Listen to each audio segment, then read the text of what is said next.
Morning. Welcome to another edition of File Wanderer. I've just been to hospital this morning for me. Well, it's a yearly checkup.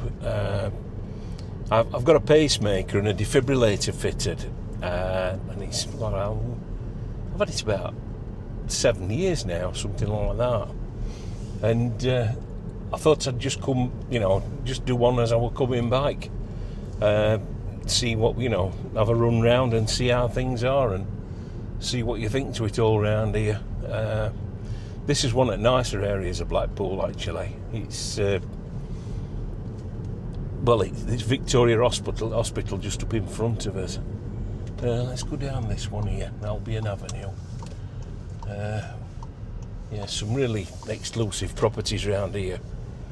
So I thought I'd bring you round and let you have a look. Everything at hospital's gone off all right. I've got 11 months left on battery.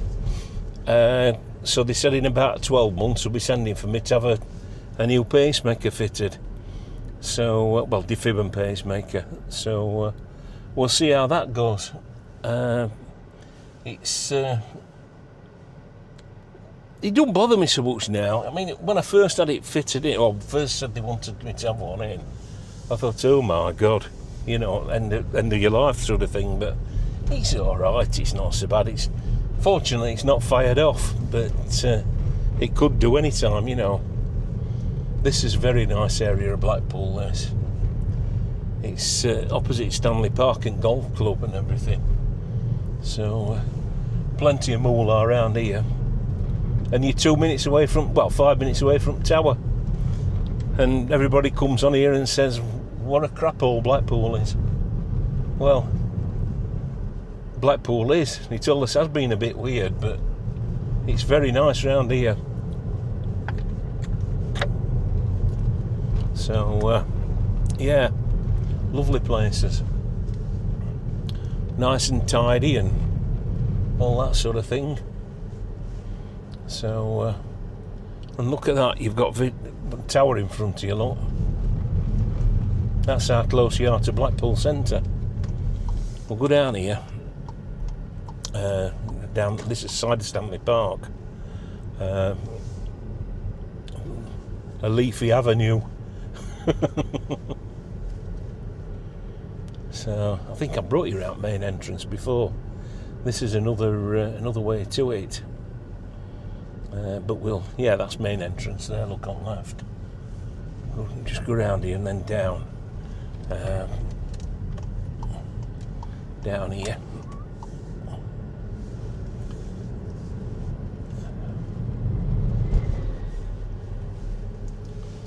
Well, we've got another nice day again here. It's been lovely up to now. This week, I think we've got it all weekend, haven't we?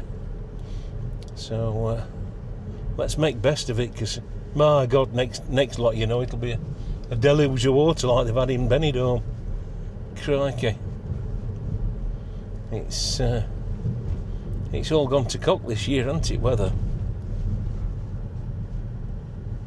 Never mind. I didn't think she were going to stop then.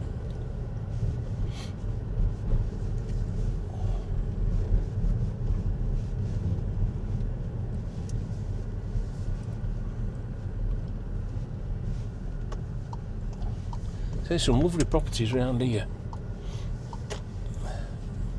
We're still running outside of Stanley Park, look.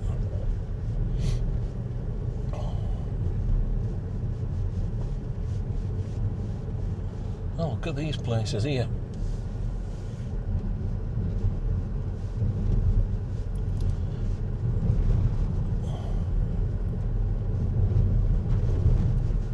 So, many of you that come to Blackpool, you'll probably know this area because it's one of the routes in. Anyway, I'll bring you past. We're going past, what's it in a minute?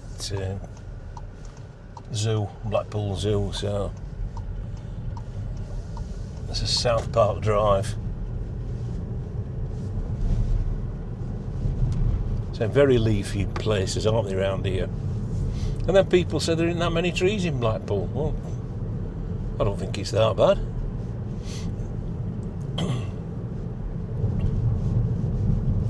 Still running outside at Stanley Park. If you ever get a chance, you want to go in there. It really is lovely.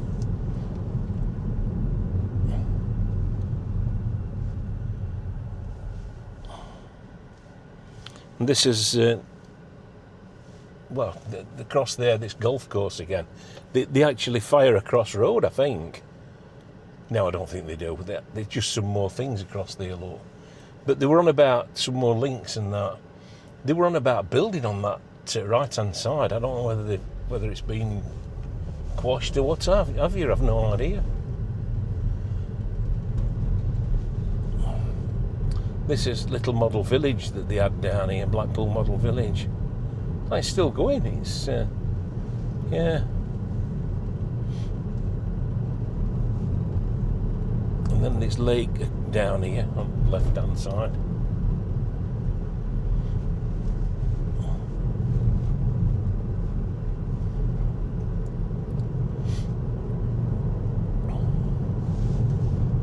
But they have all sorts of things on at Stanley Park.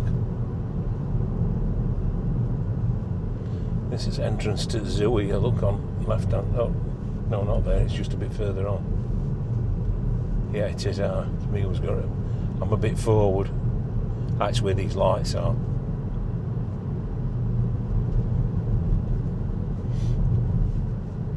Unless I'm coming to hospital, it's not a place I frequent around here. Yeah, that's entrance to the zoo. And just up in front where this tower crane is there, that's Victoria Hospital. So they've done me a sterling service, I must admit. So I can't grumble over them. They're always really nice, you know, staff and everything.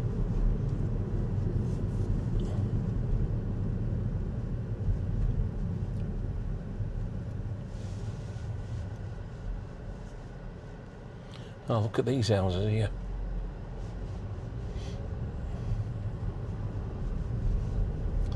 Oh, there's fireworks on this weekend, on Saturday, from 7:30, Central Promenade. Please arrive early.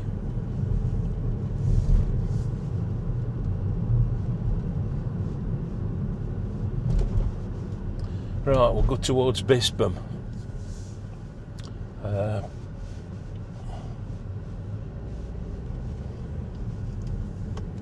Actually, traffic's not so bad today. This is Bergers Road.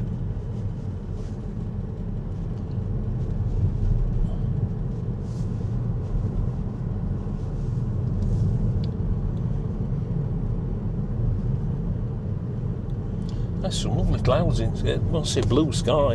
A few clouds, but no serious.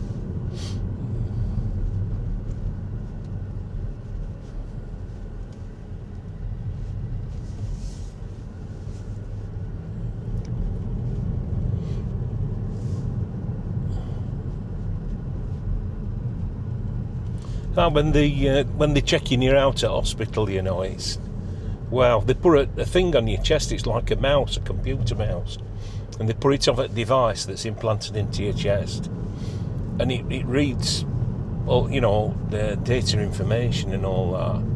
And also, I've got one of these things that comes with you know, pacemaker, and I've got it at home, and that's connected to a hospital. And if there's any irregularities or anything like that, it'll spill up on their computer and show up that there's something wrong, and they contact you to come in. It's bloody spooky, actually. And if they don't find, you know, if there's a signal missing, they contact you to you know, see if you're all right. It's weird. It really is weird. And also, they can, when you first have it implanted, they take you into what they call pacemaker clinic, and if it's not pacing correct, or it's a bit quick or a bit slow or anything like that, they can turn it up or down. Oh, and it makes you feel right funny when they're doing it. It's very strange. But yeah, one of them things. It's kept me going. Well, some it has anyway. That and all bloody tablets I'm on. But I started with it. I went for a medical, an heavy goods medical, and had that, and I passed that fine, absolutely fine. And I had that day off, rest of that day off, and I went out with my wife and my son. And we went out, and he wanted to go to this computer place in, I don't know, but it's Stoke-on-Trent. So we went, and he bought some gear, and we come back, and I felt all right, we're absolutely fine. And we went to bed at night, and my wife had been working on art unit in Sheffield. She's a nurse, like, and I woke up with this where I thought were in really bad indigestion. And we'd had some beef sandwiches for tea, and gravy and all that on sandwich. And I thought it was that were laying a bit heavy. And I woke up for an indigestion tablet, and I put light on. She says, "You all right?" I says, "No, I've got bloody indigestion, something grievous." And she looked at me, she says, "I'm calling ambulance." I says, "Well, what's up?" She says, "Don't worry." So she called ambulance, and they come out, paramedics come, and I were having an heart attack when they come out. And I just thought it were indigestion.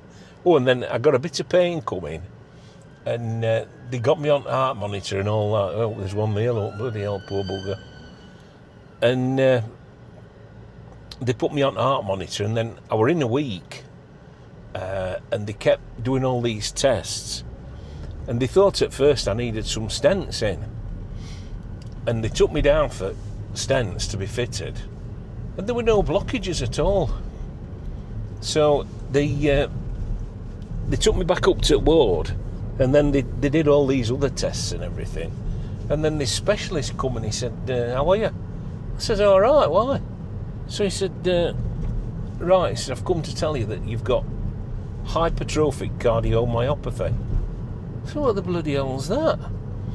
So he says, "Well, you were born with it, and it's this, what they call sudden death syndrome. And I were born with that, and I didn't know anything about it, and I passed all my medicals and everything, and it just come on. So that were it then. They took my heavy goods licence straight off me. But so since then I've not been able to drive trucks or anything like that. But that were a right pain.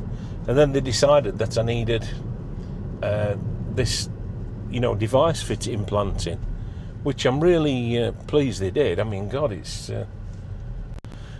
good having something like that on NHS, because we're at about 30 grand for, that's what they cost for pacemaker thing. So it's a massive saving, isn't it? Well, you don't pay out, but I mean, bloody hell, it's been difficult finding money if you'd have been, going somewhere else and having to pay for it. God. But yeah, so they've kept me going. I don't know. I've got a Rolls Royce stretch limo there in front. Wow.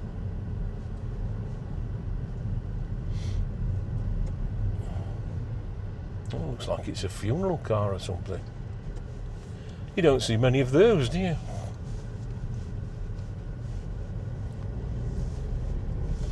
This is coming towards Bispham. In fact, I'm going to take you down this road up here by Moor Park. There's a medical centre on it, and it's where TVR used to build the cars that you were their factory. There's not a right lot left. There is some buildings left, but there's not a right lot. But I intend doing a piece on this because I think it'll be quite interesting. This is it, Bristol Avenue, look. This is Moor Park on the right hand side.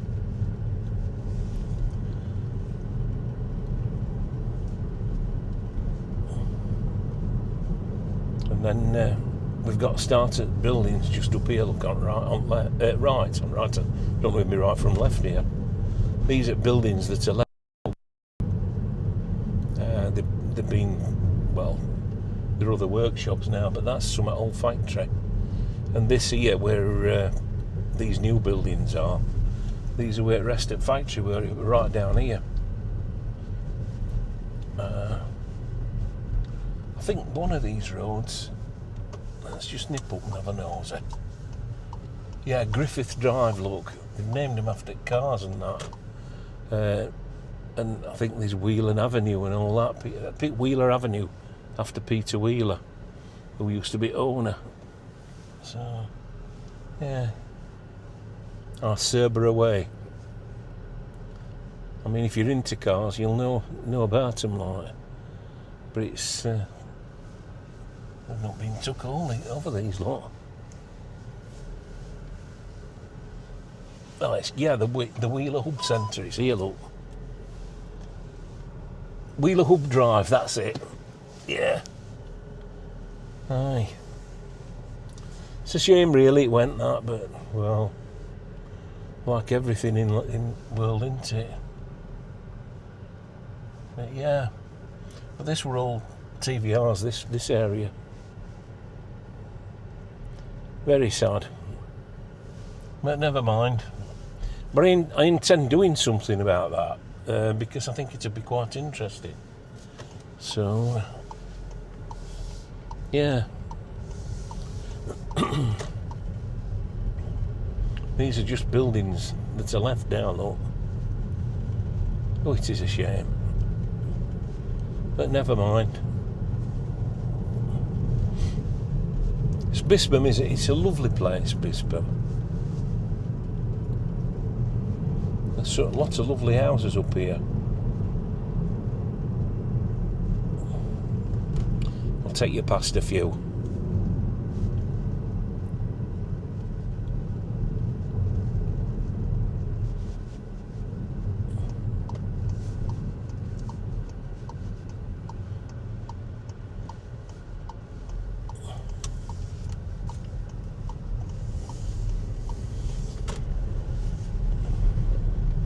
Just up here, that there Bispham Community Centre, that was bought and paid for by and built by Violet Carson, Ina Sharples off of Coronation Street.